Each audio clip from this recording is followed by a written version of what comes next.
Herkese Tatlı Sanatı Mutfağı kanalımdan merhabalar. Bugün sizler için ağızda dağılan aşırı lezzetli bir kurabiye tarifim var. Kavrulmuş susamla cevizin uyumu gerçekten şahane. Bir de çikolata sosuna batırdığınız zaman muhteşem bir kurabiye ortaya çıkıyor. Hem büyüklerin hem de çocukların çok seveceği bir kurabiye olduğunu söyleyebilirim. Fazla vakit harcamadan hemen tarifime başlayalım. Öncelikle oda sıcaklığında beklettiğimiz 250 gram tereyağımızı uygun bir kabımızın içerisine alalım. 1 çay bardağı sıvı yağ ekleyelim. 1 su bardağı çekilmiş ceviz ekleyelim. Yarım su bardağı pudra şekeri ekleyelim. Ve yarım su bardağı mısır nişastası ekleyelim. Kullanmış olduğum su bardağı ölçülerim 200 mililitredir. 1 paket toz vanilya ekleyelim. 1 paket hamur kabartma tozu ekleyelim.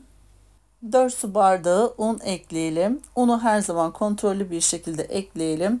1 yemek kaşığı daha fazla arttırabilirsiniz ya da azaltabilirsiniz. Kıvamını mutlaka kontrol edelim. Yumuşak, ele yapışmayan, kulak memesi kıvamında güzel bir kurabiye hamuru yoğuralım.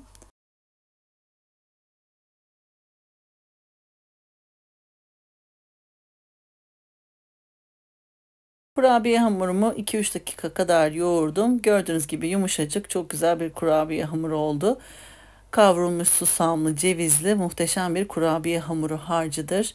Şimdi kurabiye hamurumuzdan parçalar kopararak avucumuzun içerisinde yuvarlayalım. Ben ceviz büyüklüğünde parçalar koparıp avucumun içerisinde yuvarladım.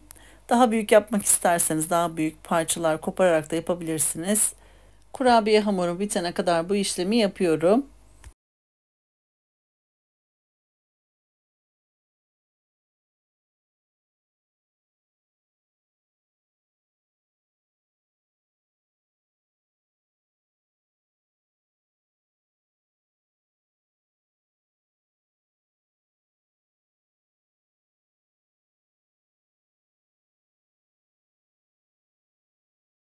Kurabiye hamurumu yuvarladıktan sonra avucumun içerisinde hafifçe oval şekli veriyorum. Daha sonra çatal yardımıyla çatal deseni oluşturuyorum. Kurabiye hamurumun üzerine hafifçe çatalla bastırıyorum.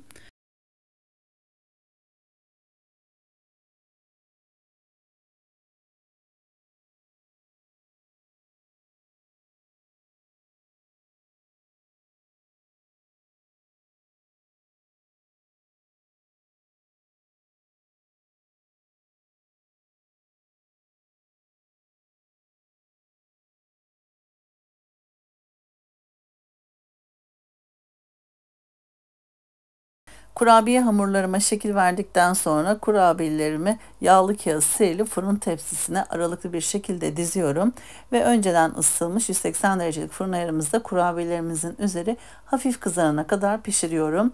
Benim fırınımda 12 ila 13 dakika aralığında pişti. Sizler de mutlaka 10 dakika sonrasında kontrol ederek pişirmenizi öneririm. En fazla 15 dakika kadar pişirin. Çok fazla piştiği zaman fazlasıyla kıtır ve bisküvi kıvamında olur. Kurabiyelerim fırında pişerken sütlü çikolata ve beyaz çikolatamı erittim. Benmari usulü erittim. Ve şimdi pişen kurabiyelerimin uç kısmına batırıyorum.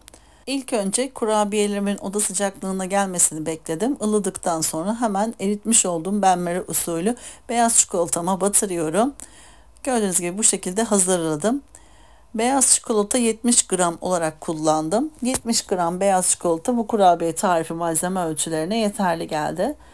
Aynı şekilde sütlü çikolata da 70 gram kullandım. Yeterli geldi. Ben buharda bu şekilde benmari usulü erittiğim çikolatamın içerisine 1 yemek kaşığı da sıvı yağ ekliyorum. Hem biraz daha bereketli oluyor hem biraz daha akışkan kıvamda oluyor. Bu şekilde sizler de yapabilirsiniz.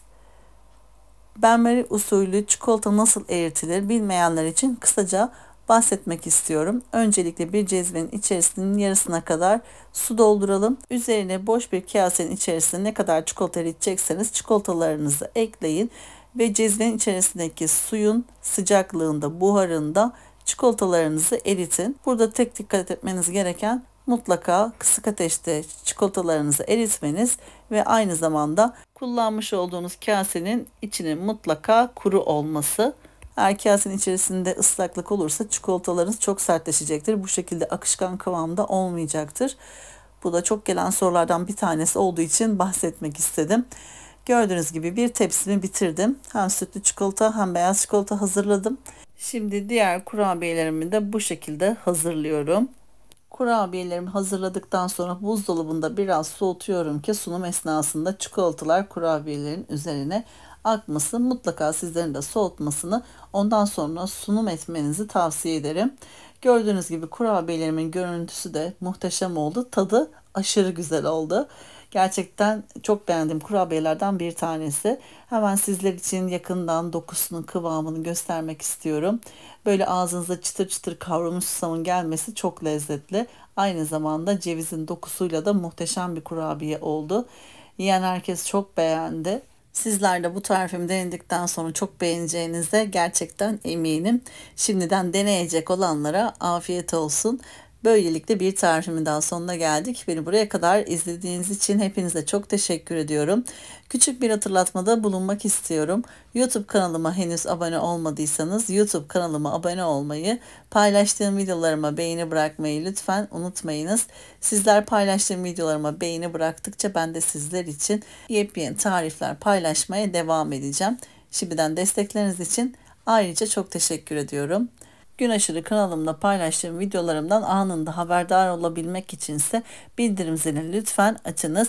Bir sonraki tarifimde tekrardan sizlerle görüşmek üzere. O zamana kadar kendinize çok iyi bakın. Hoşça kalın.